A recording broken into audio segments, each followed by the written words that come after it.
You need to stop being afraid of starting over. Today, we are going to paint step by step, but we're also going to talk about the one thing that is holding you back from getting better at your art. Today, we're keeping it simple. I'm using my Art for Joy's Sake palette, 3/4 inch dagger brush, and then a paper that is new to me, but that I'm loving for practice called Fyess. All the supplies linked in description. I have a knack for starting paintings over. I also have a knack for losing leaves off of perfectly healthy, beautiful plants, and there lies our inspiration for today's painting session. This angel wing begonia was gorgeous, and one quick swing of my elbow, the clumsy artist that I am, I lost a leaf. But she won't go to waste. I'm going to paint her today. Starting with my 3/4 inch dagger, point down, and I'm going to start at the top of the leaf. Now, this is a weird shaped leaf, so just hang on tight. A little swoop, another little bump, and look, it barely touching the paper with the tip of my brush. And now I'm just kind of using that brush as if it were a pencil or a pen.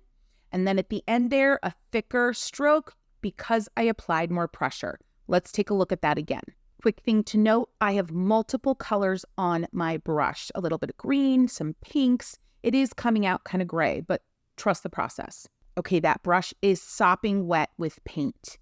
And I'm going to start at the top of that leaf. Nice medium pressure there into very light pressure, and then come in from the back end in a big swoop with heavy pressure. That's it. I added a little more green on my brush and just continued to complete the shape across the broad side of the leaf. I'll be honest, what color you have on your brush right now really doesn't matter because it's so light and sheer. Let's look at creating the broad side of that leaf. Again, slow it down a little bit. I want you to notice how I went from using just the very tip of my brush hovering just above the paper to pressure and twisting that brush to give a really cool edge. I'll let you in on a little secret as I continue to add color to this leaf. This was my first attempt. And this was the point where I was still happy. Like I just added that fluorescent yellow because there is actually a really cool kind of fluorescent vibe at the center of an angel wing begonia. And I'm adding in that creamy, delicious green. Yeah, really happy. But things started going awry really quickly. So I continued. I added a second leaf and a third leaf. I started intensifying the color. And honestly, I knew right away when adding that dark green that I had just added it too heavily. But I chose to continue, like literally for 13 minutes. I wanted to finish this. I kept thinking I could bring it back to that place that I mentioned earlier where I was really happy. But that never happened. We landed here. And let me tell you, this is why it didn't work for me. I went too dark, too quick. Started doing a lot of lifting because I thought it would help and I could kind of revive to a more sheer version of this leaf.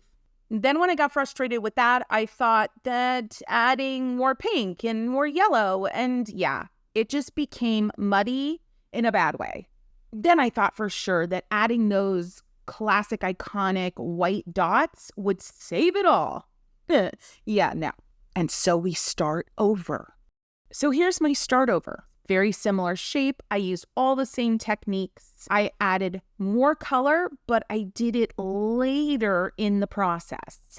Based on what I learned in the failed painting, I made sure to rinse my brush way more often. I knew from my first experience that dark green excited me, but I knew I needed to reserve that for further along in the painting. I also knew I needed more water in my paint. So less of that syrupy texture that I love so much. So my do-over served me well. Now let's take a look at how to wrap up this leaf, and I guarantee you want to stick around. I also guarantee that you'll be super happy with yourself if you go ahead and give this video a boop. A boop is a like on this channel, and I really love seeing those likes because, and it does help out my channel. So thanks. So now that I got past the scary hump with this second attempt, I could really just take a moment to examine that beautiful lost leaf and how I wanted to bring those white ovals to life. It was really important for me to notice that the ovals were at a very similar angle to all of the veins in the leaf. Really cool. It was also cool to notice that the ovals were pink, where the light was shining through from the back of the leaf, because the back of the leaf is so beautifully pink. So with that knowledge in my brain, I was off and running with my acrylic. And I definitely recommend acrylic for this, unless you have a gel pen that you know gives you a smooth effect. Right now, I am using a number 6 round brush. It's my own brush called the Joy Chaser, but use what you have, use what you love. I also was able to notice that there were really tiny dots mingled in sparingly with those bigger ovals. Time to get in those veins. And this was definitely a nervous point for me again as part of the do-over, because in the first painting, those veins just looked heavy and overworked and just, yeah. But see, in all of that trash talk I just did to myself, it's actually stuff I learned. So while I do feel you need to be kind to yourself and maybe not trash talk yourself as much, know that those words are actually filled with knowledge that you can use to be better on the second try. It's time for the liner brush. A little bit of white acrylic mixed with whatever green was already on my brush, a very light hand coming up from the bottom of the leaf, meeting that fluorescent point, taking a moment and continuing on towards that upper right point. And then notice how the veins arch upwards for the first quarter of the leaf's height, and then immediately start arching downwards in the bottom 3/4 of the leaf's height. Look, you know I'm not into realism, y'all, but we do have to notice these things, these points of reference visually, because they're going to help give us a naturalistic look. So people are like, oh my gosh, that's an angel wing begonia leaf. Now I went ahead and rinsed my brush here, got rid of the acrylic. Make sure don't contaminate your watercolor palette with acrylic, really important. And I grabbed that beloved dark foresty green, which is the kind of emeraldy green from my palette mixed with blue and a little bit of brown. And I simply repeated those vein strokes that were in the soft green with the dark, dark, dark green. Again, very light pressure, nothing too thick. And some of the lines should be a little thinner than others. So make sure that your pressure varies. So one stroke, but undulate that pressure up and down with the brush.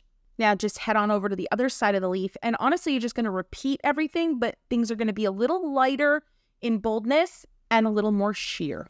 Oh my gosh, friends, this is a classic example of why a do-over and your willingness and your ability to build habits for being open to do-overs is so darn important in your art journey.